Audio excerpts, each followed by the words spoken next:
So are you planning on doing a vendor market this year, whether it's your first vendor market or your 15th vendor market, but you're interested in finding some different places to actually sell your products? I'm going to share with you some rather uncommon spaces to find your newest vendor market.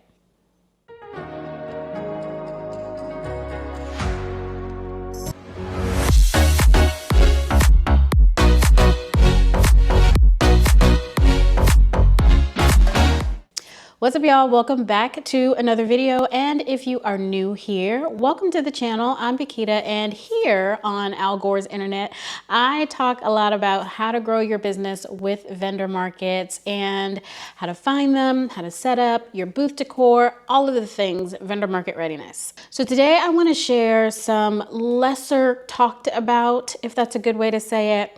I don't want to say that they're little known because some people may know about them and others may not. But I want to talk about how to find vendor markets when you do not just want to go down the Facebook and Instagram rabbit hole. This concept or practice, if you will, can be applied to anywhere. It really doesn't matter where you live. I think that you could use any of these resources to figure out where your next vendor market is going to be and kind of get a jump start on applications, months and years out. And you could probably do some last minutes too. So let's jump into my very first one. There's no particular order, but I will, allow the suspense to build a little bit, if you know what I'm saying. All right, so my first one really is your local restaurant, brewery, and coffee shop scene. Typically, those types of venues have a kind of a thriving community, especially in like the brewery space and coffee shops. Coffee shops will often have like local events, book clubs. I know a couple of coffee shops that I really love. They host Bible studies there. They will host kind of book clubs or like just regular meet and greets. Also, breweries have a lot of different communal type activities. Lots of breweries will have like run clubs or puppy walks, things like that. And so usually if you go inside any one of these establishments, they will have an events calendar, whether on their website or they'll have it actually in the location. On that events calendar, they will even list if they're hosting an event that's related to vendor markets. Usually they will kind of work in tandem with maybe a larger host in your area. But typically they will kind of organize their own market. They'll probably have, between 8 to 10 vendors that will set up some inside, some outside of their establishment. And so it's a really great way to get into a smaller, more intimate venue. And the price is typically low. The pro and the con with something like that is typically people, unless you are promoting the event yourself, they are probably only promoting it to the people that come into their establishment or to the people that are familiar with their website or their email list. And so they're only marketing to their community. So you would need to really kind of take some ownership in promoting and the marketing and letting kind of your audience know that you're going to be there as well. But I think this is a great way, especially if you're new and you just don't want to, get into like the big festival markets or markets where they have, 50 plus vendors and you're just, not really sure how you're going to feel about that. This is a really great way to, get your foot in the door of pop-up and vendor markets, see how you'll like it, and participate in something that's a little smaller and more intimate and really kind of manageable because you don't need to bring as much product as you would for something that's going to be like an 8-hour day. I won't even limit it to like food establishments because small boutiques will also allow you to come and set up shop. Some friends of ours, they own a beauty line and she does a lot of smaller intimate events with other retailers. And then some other kind of YouTubers that I follow, they do something similar because they sell candles. And so other establishments will allow them to come in and set up, in their clothing stores and things like that. And it's just them. And so sometimes it can just be you with a small table, or a booth style setup. Okay, so the next one is Eventbrite. You can use Eventbrite to really kind of search what's happening in your area. And the cool thing about the way that I've seen a lot of markets on Eventbrite. And I've actually applied to a number of markets that I found through Eventbrite. Even though they are selling the tickets to the actual event, you can click back to their website, and on their website, it will obviously give you kind of the details of if you want to be a vendor or if you're interested in sponsoring, what you need to do. All right, this last one is kind of my favorite, and I feel like it is an all-in, it's an all-in resource, and that is your local chamber of commerce. Our local chamber has chamber events, and then they have member events. So chamber events are open to the public. There may be a fee involved. From what I've seen, the fees can be like $50 or less. But then there are like member events. So if you join your local chamber of commerce, you'll have access to a number of events as part of your membership. And so with the chamber of commerce, it will list everything that's happening in your city, which I think is fantastic.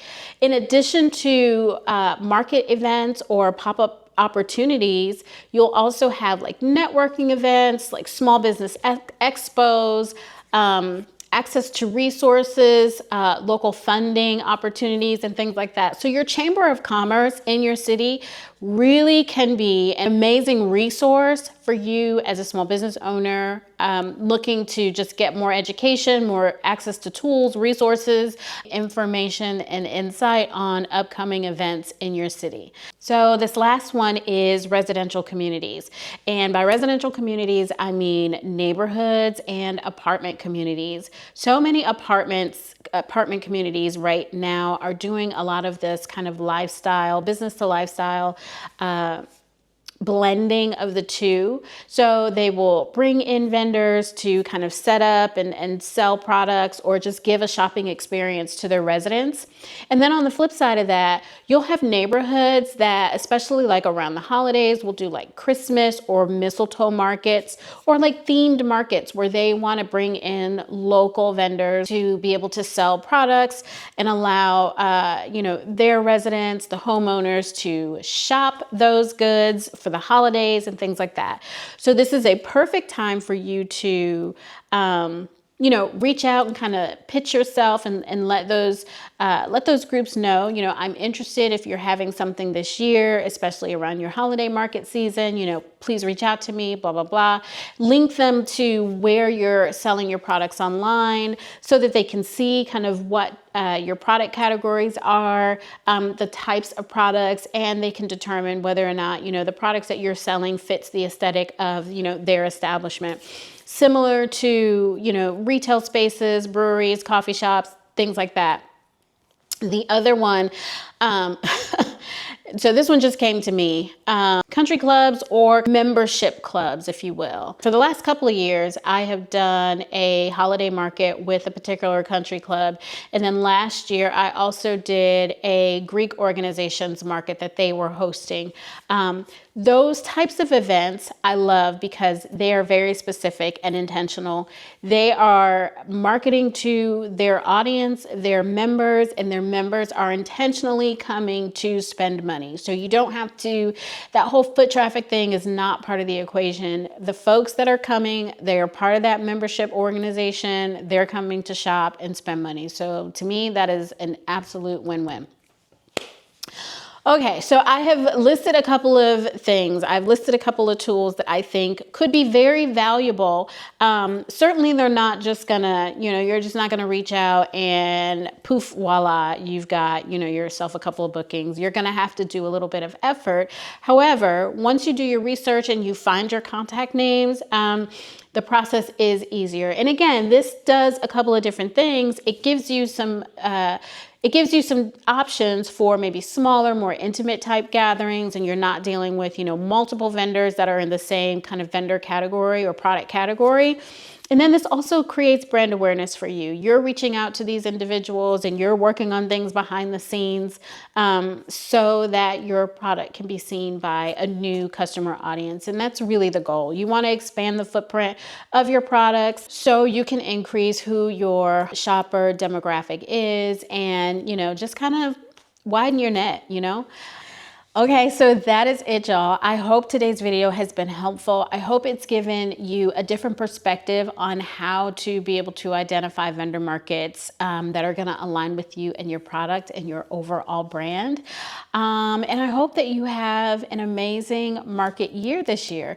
If you are thinking about participating in a market, let me know some of your market strategies to be able to find markets that you enjoy. Over on my website, I do share a lot of my vendor market resources. If you subscribe to my Market Pro page, you will get my free checklist, my free vendor checklist. So make sure that you do that, because I will share kind of upcoming events. If you're in this area, I'll share upcoming events and my market schedule. I also share it over on my Instagram, which is at haywardandlove. And all of my vendor market decor items, my tent weights, all of those things, any market finds that I have used, I've purchased, with my own money, all of my vendor market essentials, I share that on my website, and those are actually shoppable affiliate links. So I share any of the items that you've seen in these videos, from my fans to my backpack to just whatever it is, my tent, my dolly, whatever those things are that I'm using, I certainly share those on my website. So if you head over, click the QR code that is right here. I'll also leave a link in the description, but you can scan the QR code and head over to my Market Pro page. Grab my free checklist when you subscribe. And with that said, you know what to do. Go ahead, if you enjoyed this content today, leave me a comment, let me know that you were here. Like the video, share it with somebody who is interested in vendor markets, but they just have no idea where to get started. And if you watch this entire video, shout out to you. But if you haven't subscribed, what are you doing? You know you like me and you think we should be friends. So with that said, I will talk to you in the next one. Thank you so much for watching. Talk to y'all later. Bye.